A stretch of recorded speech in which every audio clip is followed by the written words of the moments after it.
Shalom, kita bahas satu kisah yang mungkin sudah kita dengar beberapa kali, tapi ada satu prinsip ketika kita membaca, merenungkan firman Tuhan. Walaupun topik yang sama, mari belajar membuka telinga supaya kita bisa mendapatkan hal-hal baru yang Tuhan sampaikan kepada kita.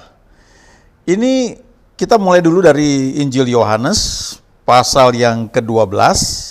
Sebenarnya dari ayat 1 ya, tapi saya mulai dari ayat 3 dulu. Yohanes 12 ayat 3, maka Maria mengambil setengah kati minyak narwastu murni yang mahal harganya, lalu meminyaki kaki Yesus dan menyekanya dengan rambutnya, dan bau minyak semerbak di seluruh rumah itu. Terus terang saya belum terlalu detail tahu tradisi yang berlaku saat itu, tapi cuma saya membayangkannya saja bagaimana Maria, seorang wanita, dan kelihatannya rambutnya panjang ya. Memang biasanya barangkali modelnya seperti itu. Sehingga ketika dikatakan di sini setelah dia meminyaki kaki Yesus dengan minyak narwastu yang murni ya, yang mahal harganya, lalu dia menyekanya dengan rambutnya. Dari apa yang saya tahu, rambut itu kan mahkota bagi wanita. Jadi kalau sampai Maria ini menyeka kaki Yesus dengan rambutnya, itu artinya penghormatan, penghargaan yang sangat tinggi. Khususnya karena kalau kita baca sebelumnya di pasal 11, Lazarus itu baru dibangkitkan dari kematian. Padahal sudah 4 hari dia dikubur. Jadi rasanya yang Maria lakukan ini dalam pikiran dia tidak seberapa. Tapi itulah yang dia bisa lakukan sebagai bentuk pengagungan dia kepada Tuhan. Pertama-tama dia mengambil setengah kati minyak narwastu murni yang mahal harganya. Nanti kalau baca di ayat-ayat selanjutnya, Yudas Iskariot itu protes. Karena kalau dijual, minyak itu bisa seharga 300 dinar. Kalau 300 dinar, sementara Alkitab berkata, upah sehari seorang pekerja adalah 1 dinar. Jadi artinya itu upah 300 hari. Kalau upah 300 hari, sementara 1 bulan itu 25 hari kerja, artinya itu upah selama 12 bulan. Ya, 1 bulan 25 hari kerja dikali 12 berarti 300. Dengan kata lain itu adalah upah sebanyak setahun, ya. Nah, yang protes ini adalah Yudas Iskariot, salah seorang dari murid Yesus. Itu nanti bisa baca sendiri di pasal yang sama ini tapi ayat 4 dan ayat 5 ya, dia bilang itu kalau dijual bisa 300 dinar dan uangnya diberikan kepada orang-orang miskin. Tetapi dalam persembahan juga kita belajar ya, kalau nanti Bapak, Ibu, teman-teman belajar tentang memberi, ketika kita merasa dijamah oleh Tuhan, pemberian itu mungkin bisa begitu besar dan tidak selalu berarti seperti yang pikirannya Yudas ini, diberikan kepada orang-orang yang tidak mampu ya. Memang ada persembahan diakonia untuk itu, tetapi ini satu persembahan yang bentuknya penghargaan, pengagungan kepada Tuhan.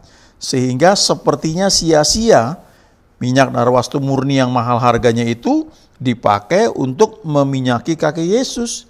Dan tidak hanya itu, setelah itu justru Maria ini menyeka kaki Yesus itu dengan rambutnya.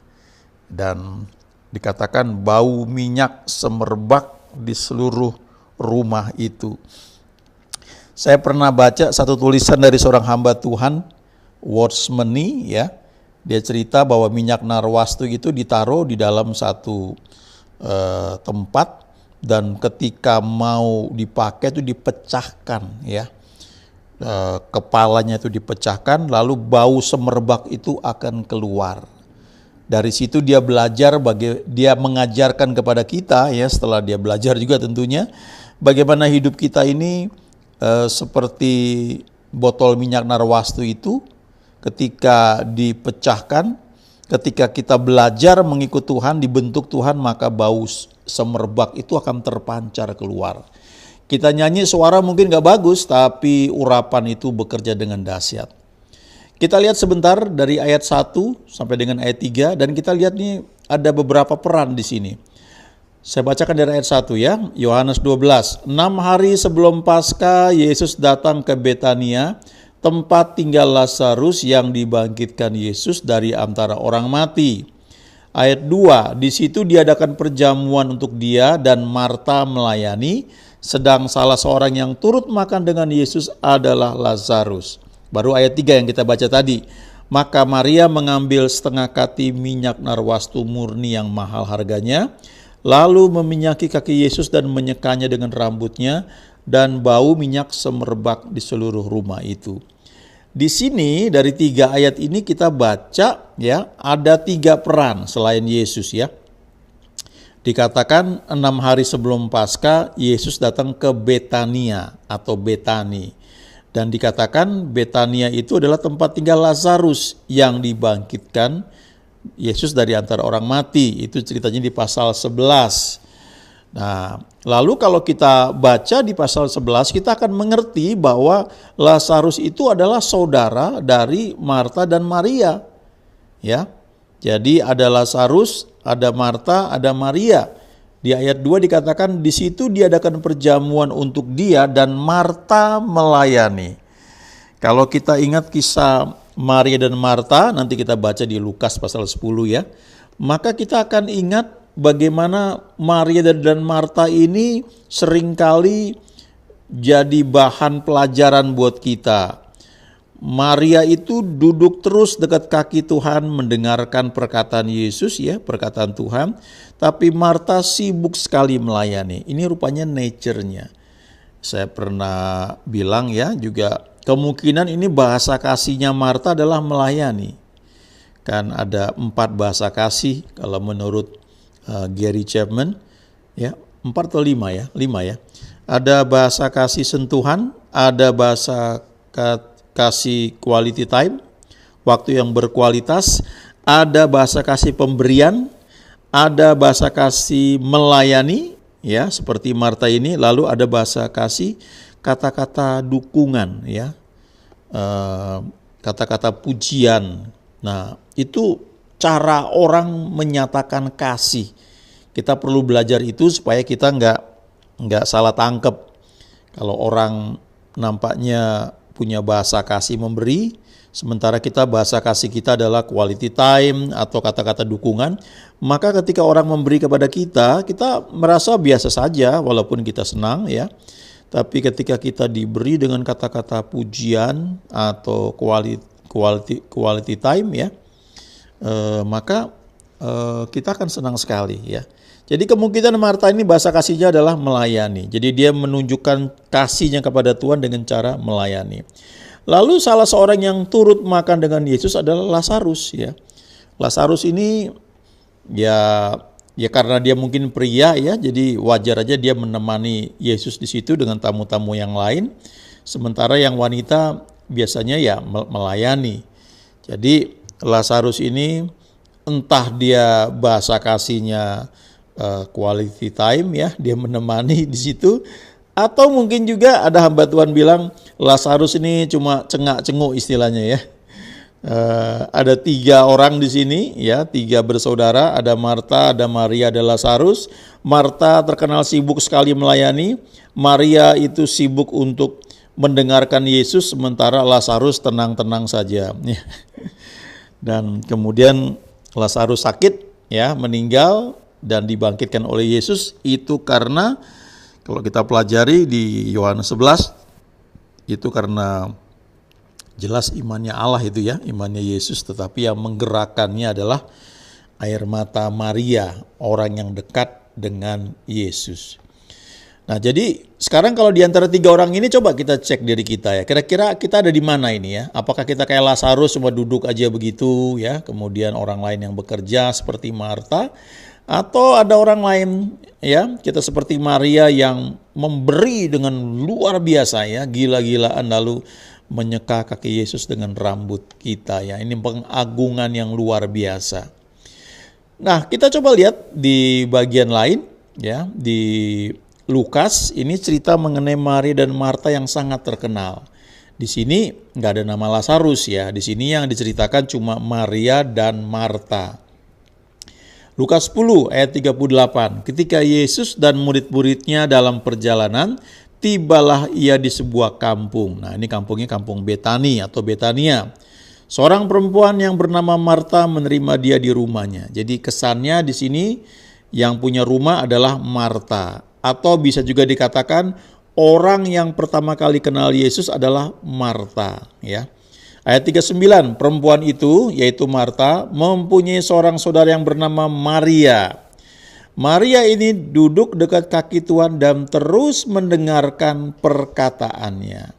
Jadi Maria ini sangat terpesona dengan pengajaran yang dia dengar dari Yesus dan dia nggak berhenti ya untuk terus mendengarkan perkataan Yesus. Lalu ayat 40, sedang Marta sibuk sekali melayani. Sebenarnya nggak salah ya Marta melayani, bahkan ada hamba Tuhan namanya Tommy Tiney. Dia nulis buku yang sangat terkenal yaitu Pemburu Tuhan. Sejak itu dia tulis beberapa buku yang serinya seperti itu ya, kurang lebih seperti itu. Dia tulis juga buku tentang Esther dan kemudian dibuat jadi film. Salah satu buku Tommy Tiney adalah yang mengajarkan kita itu untuk punya hati seperti Maria, tetapi punya sikap rajin seperti Marta. Jadi rajin ya melayani itu baik sekali ya, bukannya salah. Tetapi kalau kita perhatikan di ayat 40 ini ya, Marta sibuk sekali melayani. Lalu kalimat berikutnya, ia mendekati Yesus dan berkata, Tuhan, tidakkah engkau peduli bahwa saudaraku membiarkan aku melayani seorang diri? Suruhlah dia membantu aku. Nah, ini kesalahannya Marta ya. Mestinya kalau dia memang merasa bahasa kasihnya itu melayani, ya sudah lakukan saja. Tapi mungkin ini ciri ya, kalau kita sibuk melayani maka kita akan terpancing ya emosi kita. Kita kadang-kadang melihat kok cuma gua sendiri yang kerja ya, yang lain kemana gitu ya. Lalu mulai protes. Tapi sebenarnya saya belajar juga ya, kadang-kadang ini terjadi dalam kehidupan kita sehari-hari, bahkan dalam pelayanan. Kadang-kadang orang yang seharusnya mengerjakan yang menjadi tugasnya dia nggak kerjakan. Lalu kita yang bukan menjadi tugas kita, kita lakukan itu ya. Kalau itu terjadi, belajar mengucap syukur dan sadari bahwa nggak pernah sia-sia. Tuhan sedang membentuk kita, Tuhan sedang mengajar kita, dan ada reward, ada upah bagi kita. Jangan protes, ya, jangan ngomel kalau orang lain tidak seperti kita. Ya. Ayat 41, tetapi Tuhan menjawabnya, Marta, Marta, engkau khawatir dan menyusahkan diri dengan banyak perkara. Ini terjadi ya, kalau kita terlalu banyak aktif dengan kegiatan fisik kita, roh kita itu kurang charge ya, artinya kurang bersekutu dengan Tuhan, maka yang terjadi adalah seperti yang dikatakan di sini, khawatir dan akhirnya ngomel, lalu menyusahkan diri dengan banyak perkara.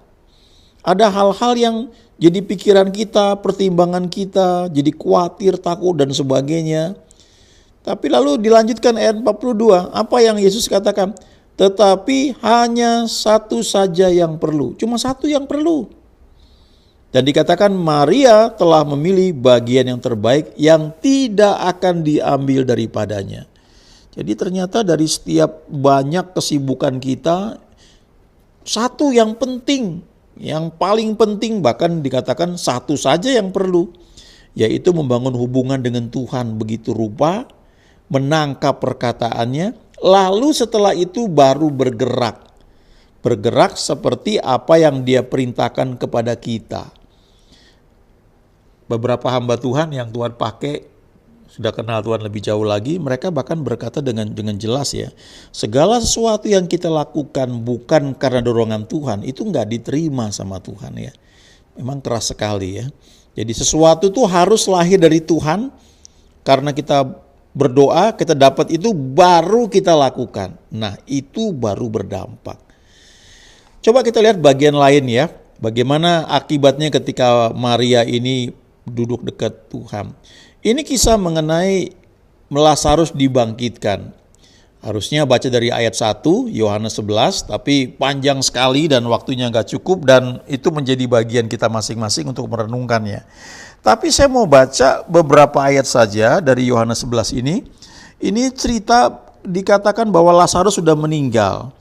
Lazarus sudah meninggal, sudah dikuburkan 4 hari, lalu Yesus datang. Ketika Yesus datang masih di perjalanan, kalau kita baca ayat-ayat sebelumnya, Marta tuh langsung datang menghampiri Yesus dan dia menangis dan dia bilang, "Tuhan, kalau Engkau ada di sini, saudaraku pasti tidak mati." Lalu dia bilang, "Tapi aku yakin dia juga akan bangkit nanti pada hari kebangkitan," ya. Dia terus ya berkata-kata dengan Yesus. Tapi kemudian ketika Yesus terus berjalan, lalu Maria diberitahu bahwa Yesus sedang datang ke tempat mereka, maka Maria datang ya. Lalu ayat 32 ini dikatakan begini, setibanya Maria di tempat Yesus berada dan melihat dia, tersungkurlah ia di depan kakinya dan berkata kepadanya, "Tuhan, sekiranya Engkau ada di sini, saudaraku pasti tidak mati." Ini kalimat ini persis sama dengan apa yang Marta ucapkan sebelumnya. Tapi kelihatannya biasa saja. Tapi ketika kalimat ini yang persis sama yang diucapkan Marta sebelumnya, lalu Maria mengucapkannya di sini, "Tuhan, sekiranya Engkau ada di sini, saudaraku pasti tidak mati," maka reaksi berikutnya adalah ayat 33. Ketika Yesus melihat Maria menangis dan juga orang-orang Yahudi yang datang bersama-sama dia, maka masgullah hatinya. Ia sangat terharu dan berkata, "Di manakah dia kamu baringkan?" Ya, baru dia cari, dia tanya, "Di mana tuh dikuburkan Lazarus?" Lalu mereka bilang, "Tuhan, sudah berbau, udah 4 hari dikubur." Ya. Terus kalau saudara baca ayat 35, lalu menangislah Yesus. Nah, itu ayat terpendek di Alkitab dalam bahasa Inggris. Jesus wept, Yesus menangis. Jadi kalau ditanya ayat terpendek di Alkitab, dalam bahasa Inggris, Yohanes 11 ayat 35, Jesus wept, cuma 2 kata. Kalau bahasa Indonesia, lalu menangislah Yesus. Tapi kalau bahasa Inggris, Jesus wept, ya cuma 2 kata. Jadi perkataan yang sama yang diucapkan oleh Marta ketika diucapkan oleh Maria, orang yang terus mendengar perkataan Yesus itu membuat Yesus masgul, kemudian terharu, dan dia menangis. Dan akhirnya Lazarus dibangkitkan. Siapa yang membangkitkan Lazarus? Ya jelas kuasa Roh Kudus, kuasa yang bekerja dalam Yesus. Yesus yang mengambil inisiatif untuk membangkitkan Lazarus. Tapi siapa yang menggerakkan dia sampai dia itu mau bangkitkan Lazarus? Itu adalah air mata Maria, perkataan Maria. Ketika dia berkata, "Tuhan, sekiranya Engkau ada di sini, saudaraku pasti tidak mati." Dalam keluarga ini ada Lazarus, ada Marta, ada Maria. Nah, kalau kita melihat diri kita, kira-kira kita ini ada di mana? Apakah kita seperti Lazarus? Lazarus itu nggak buat apa-apa tapi diselamatkan, karena arti namanya adalah diselamatkan oleh Tuhan. Apakah kita seperti Marta yang begitu sibuk, ataukah kita seperti Maria yang membangun hubungan dengan Tuhan begitu rupa sehingga kita punya banyak kebenaran firman. Firman yang rema itu menjadi iman, dan iman itu menarik semua anugerah yang Tuhan sediakan bagi orang percaya, termasuk membangkitkan orang mati. Ada banyak anugerah, amazing grace yang tersedia. Tapi jangan lupa, grace itu hanya bisa kita tarik, kita terima lewat iman. Sebab Efesus 2 ayat 8-9 berkata, kita ini diselamatkan oleh anugerah lewat iman. Ada 2 hal. Jadi amazing grace ini banyak sekali. Tapi masalahnya apakah kita punya hubungan begitu rupa dengan Tuhan seperti Maria, sehingga kita selalu mendengar perkataannya. Ada rema itu membangkitkan iman, dan iman itu menarik anugerah yang Tuhan sediakan bagi kita yang percaya. Ayo raih sebanyak mungkin dari Tuhan. Amazing Grace. Haleluya. Amin.